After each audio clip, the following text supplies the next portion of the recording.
ದಿವಸ ಪ್ರವಚನ ಹೇಳಾಕತ್ತಿದ್ರು. ಏನ್ ಪ್ರವಚನ ಹೇಳಾಕತ್ತಿದ್ರು? ಈ ಮಾನವ ಜನ್ಮ ಬಹಳ ಶ್ರೇಷ್ಠ ಐತಿ, ಈ ಮನುಷ್ಯ ಜನ್ಮ ಬಹಳ ಶ್ರೇಷ್ಠ ಐತಿ ಅಂತ ಹೇಳಾಕತ್ತಿದ್ರು.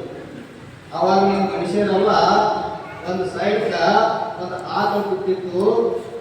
ಆ ಆಕಳು ಏನಾಕಿತ್ತು? ಗುರುಗಳೇ ಗುರುಗಳೇ, ನೀವ ಮಾನವ ಜನ್ಮ ಶ್ರೇಷ್ಠ ಅನ್ನಕತ್ತೀರಿ, ಆದ್ರ ಅದಕ್ಕಿಂತ ನಾ ಶ್ರೇಷ್ಠರನ್ನು ಅನ್ನಕಿತ್ತು. ಯಾವ್ದ್ರಿ? ಆಕಳ. ಯಾಕ್ರಿ ಗುರುಗಳು ಕೇಳಿ? ಯಾಕಪ್ಪ ಅಂತ ಗುರುಗಳು ಕೇಳು. ಅವಾಗ ಹೇಳ್ತಿದ್ದಾರ ಆಟ, ನಾನ ಒಣ ಹೋಗುತ್ತಿದ್ದನು, ನಾನ ಹಸಿ ಹೋಗುತ್ತಿದ್ದನು, ನಾನ ತೌಡುತ್ತಿದ್ದನು, ನಾ ಎಲ್ಲಾ ಕೃಷಿಯಿಂದ ಎಲ್ಲಾರಿಗೂ ಅಮೃತ ಸುಮಾರವಾದ ಹಾಲು ಕೊಡ್ತನು, ಅದಕ್ಕೆ ನಾ ಮಾನವಕ್ಕಿಂತ ಶ್ರೇಷ್ಠ ಅಂದ್ರೆ ಆಕಳ ಹೇಳಕ್ಕೆ. ಅಲ್ಲೇ ಬಾಜುಕ ಒಂದು ನರಿ ಕೂತಿತ್ತು. ಈ ಮಾತು ಕೇಳಿ ನರಿ ಹೊಡ್ಕೋತ ಬತ್ತು. ಅವಾಗ ಏನೈತ್ರಿ? ಗುರುಗಳೇ, ಆ ಮನುಷ್ಯರ್ಕಿಂತ ಆ ಆಕಳಿಗಿಂತ ನಾನು ಏನು ಕಮ್ಮಿ ಇಲ್ಲ, ನಾ ಶ್ರೇಷ್ಠವಂತೆ ಹಾಕಿತ್ತು. ಅವಾಗ ಗುರುಗಳು ಕೇಳು, ಯಾಕಪ್ಪ ನೀ ಯಾಕೆ ಶ್ರೇಷ್ಠರಿ ಅಂತ ಕೇಳ. ಅವಾಗ ನರಿ ಹೇಳಾಕಿತ್ತು, ಒಂದ ತಾಯಿ ಹೊಟ್ಟೆಯಲ್ಲಿ ಹುಟ್ಟಿ ರಕ್ತ ಸಂಬಂಧವನ್ನು ಹಚ್ಕೊಂಡು 7-8 ಮಕ್ಕಳು ಹುಟ್ಟಿರ್ತಾವು. ಆದ್ರ ಆ 7-8 ಮಕ್ಕಳು ಏನ್ ಮಾಡ್ತಾವ್ರಿ? ಒಬ್ರಿಗೊಬ್ರು ಮೋಸ ಮಾಡ್ತಾರು, ಒಬ್ರೊಬ್ರು ಹೊಲ ಬದುಕೊತಾರು, ಒಬ್ರೊಬ್ಬರ ಏನೇನು ಮಾಡ್ತಾರು, ಮಾಯಾಚಾರ ಮಾಡ್ತಾರು. ಆದ್ರೆ ನಾ ಒಂದು ದಿವಸ ಯಾರಿಗೂ ಮಾಯಾಚಾರ ಮಾಡಿಲ್ಲ, ಯಾರಿಗೂ ಮೋಸ ಮಾಡಿಲ್ಲ. ಕೇವಲ ನನ್ನ ಹೊಟ್ಟೆ ತುಂಬಿಕೊಳ್ಳೋ ಸಂಬಂಧ ನಾ ಮಾಯಾಚಾರ ಮಾಡಿದನು. ಇಲ್ಲ ಅದಕ್ಕೆ ಬಿಟ್ಟು ಯಾರಿಗೂ ಮಾಯಾಚಾರ ಮಾಡಿಲ್ಲ, ಅದಕ್ಕೆ ನಾ ಶ್ರೇಷ್ಠ ಅಂತೇಳಿ ನರಿ ಹೇಳಾಕಿತ್ತು. ಅವಾಗ ಅಲ್ಲೇ ಗಿಡದ ಮ್ಯಾಲ ಒಂದು ಕಾಯಿ ಕೂತಿತ್ತು. ಆ ಕಾಯಿ ಹೊಡ್ಬತ್ತು. ಈ ಮಾತು ಕೇಳಿದ್ರು, ಗುರುಗಳೇ, ನೀವು ಮಾನವರ ಶ್ರೇಷ್ಠತೆ ಹೇಳ್ತೀರಿ, ಆದ್ರ ಮಾನವರಿಗಿಂತ ಆ ಆಕಳಿಗಿಂತ ಆ ಇತರಕ್ಕಿಂತ ನಾನು ಆ ನರಿಗಿಂತ ನಾನು ಏನ ಕಮ್ಮಿ ಇಲ್ಲ, ನಾನು ಶ್ರೇಷ್ಠದಂತೇಳಿ ಯಾವ್ದಾಗ್ತೈತಿ? ಹಾಗೆ ಯಾಕಪ್ಪ ನೀ ಯಾಕೆ ಶ್ರೇಷ್ಠ ಅಂತ ಕೇಳುತ್ತೇವೆ? ಹೇಳ್ತಿದ್ದಲ್ಲ, ಒಂದು ಅಗಲವನ್ನು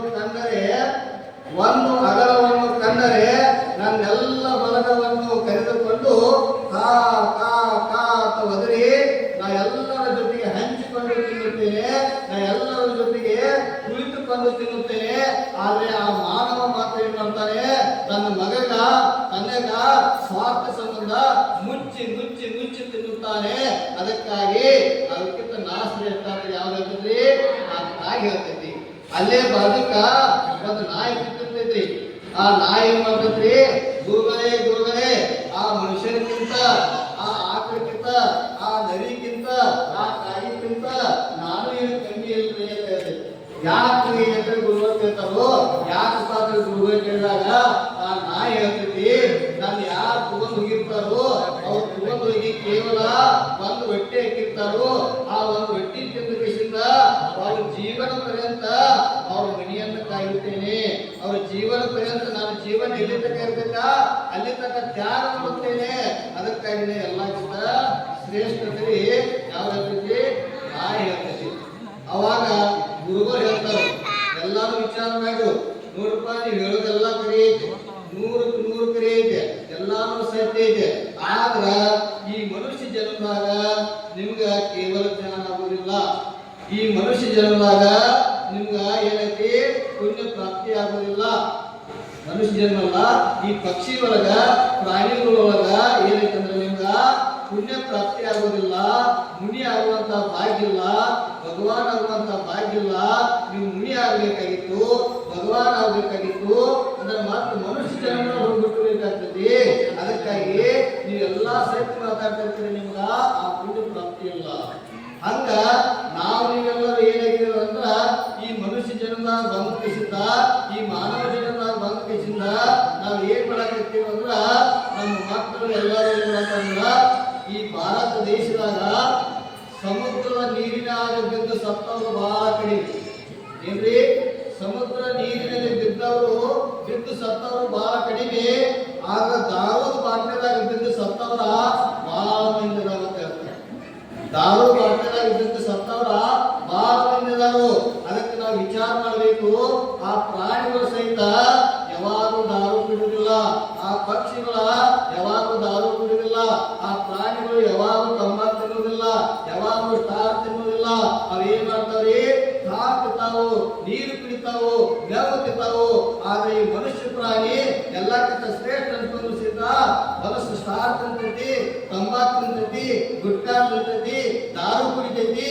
ಇದಕ್ಕಿಂತ ನೀಚ ಏನಾಗ್ತೈತಿ ಅಂದ್ರ ಪ್ರಾಣಿಗಳಿಗಿಂತ ನೀಚ ಈ ಮನುಷ್ಯ ಜನ್ಮೈತಿ.